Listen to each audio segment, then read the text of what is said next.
आज हम बात करने वाले हैं सहायक वहीयों में रोकड़ वही की। आज का हमारा टॉपिक जो होगा रोकड़ वही। आप पूरा वीडियो ज़रूर देखें और इसके बाद में आप बताइए हमें कि रोकड़ वही के कोई भी सवाल जो होते हैं वो बनते हैं क्या नहीं। आप बिल्कुल आसान तरीके से इन सवालों को हल कर सकते हैं।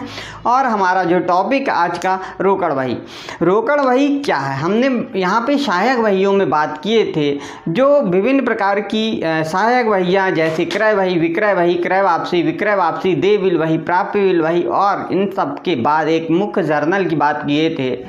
हमने बात किए थे कि क्रय वही और विक्रय वही, क्रय वापसी, विक्रय वापसी, देय बिल वही, प्राप्य बिल वही सिर्फ उधार लेन देन के लिए होती है। यदि नगद लेन देन होता है तो उसके लिए हम रोकड़ वही यहाँ पे रखते हैं और रोकड़ वही की हमको यहाँ पे आवश्यकता होती है। तो इन रोकड़ वही को भी जैसे क्रय वही, विक्रय वही, क्रय वापसी, विक्रय वापसी जो है इस प्रकार से ना लिखते हुए इनको एक निश्चित फॉर्मेट में लिखा जाता है। लेकिन इसके पहले हम बता देते हैं आपको कि इनके जो प्रकार होते हैं उनकी बात कर लेते हैं। पहला इसका प्रकार होता है साधारण। जो साधारण रूप से लिखी जाती तो उसे हम साधारण रोकड़ वही कहते हैं। इसे हम एक स्तंभीय रोकड़ वही भी कहते हैं। एक स्तंभीय रोकड़ वही भी कहते हैं, इस नाम से भी जानते हैं।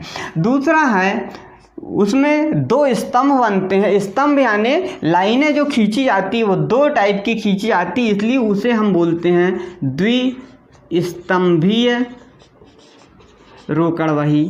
दूसरा नंबर है द्विस्तंभीय रोकड़ वही। पहला है हमारा साधारण या सामान्य रोकड़ वही, एक स्तंभीय रोकड़ वही। दूसरा है द्विस्तंभीय रोकड़ वही। तीसरी होती हमारी त्रिस्तंभीय रोकड़ वही। और यहाँ पे चौथी जो होती है उसे हम खुदरा रोकड़ वही के नाम से जानते हैं, खुदरा रोकड़ वही। तो ये रोकड़ वही के प्रकार हैं और ये 4 प्रकार की यहाँ पे होती है। यानी प्रकार पे हम बात करते हैं तो ये रोकड़ वही भी 4 प्रकार की होती है। सबसे पहले हम देखते हैं साधारण रोकड़ वही। एक स्तंभीय रोकड़ वही एक क्या होती है? एक स्तंभीय रोकड़ वही जिसमें एक स्तंभ होता है। अब हम यहाँ पे आपको बताना चाहते हैं कि जो रोकड़ वही है अर्थात नगद जो पैसा आया है उसके संबंध में ही यहाँ पे बात की जा रही है।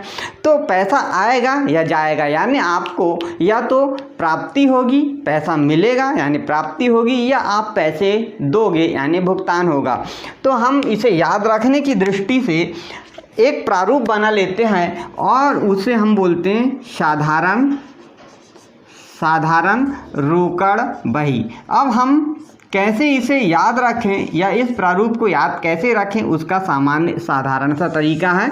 जैसे हमारे आप जानते हैं 2 पक्ष होते हैं, एक होता है डेबिट पक्ष और दूसरा होता है क्रेडिट पक्ष। ऐसे 2 पक्ष होते हैं, लेकिन इसमें जो पहला पक्ष होता है इसे डेबिट ना कहते हुए हम इसे प्राप्तियां लिखते हैं। इस डेबिट पक्ष की ओर प्राप्तियां लिख देते हैं और जो क्रेडिट पक्ष है इस पक्ष की ओर हम भुगतान लिख देते हैं। डेबिट क्रेडिट ना लिखते हुए हम प्राप्ति और भुगतान नाम से इन्हें लिख देते हैं।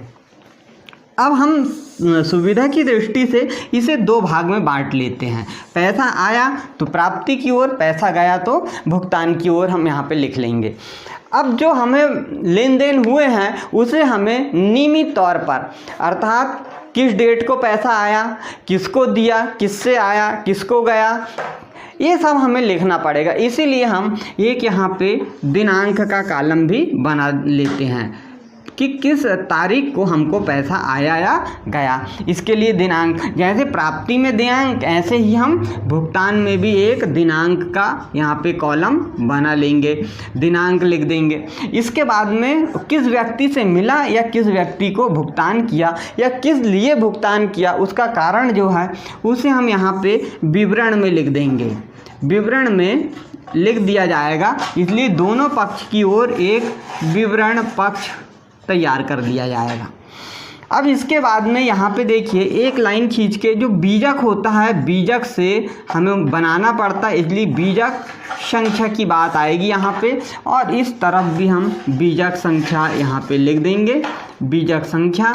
इसके बाद में आप देखिए एक कॉलम जो हो जाएगा, क्योंकि इसकी खतौनी करनी होगी इसलिए खाता पृष्ठ यहाँ पे लिखना पड़ेगा, खाता पृष्ठ की ज़रूरत पड़ेगी, खाता पृष्ठ। और यहाँ पर हम आखिरी में कितना पैसा आया गया उसके लिए हम यहाँ पे राशि का कॉलम बना लेते हैं।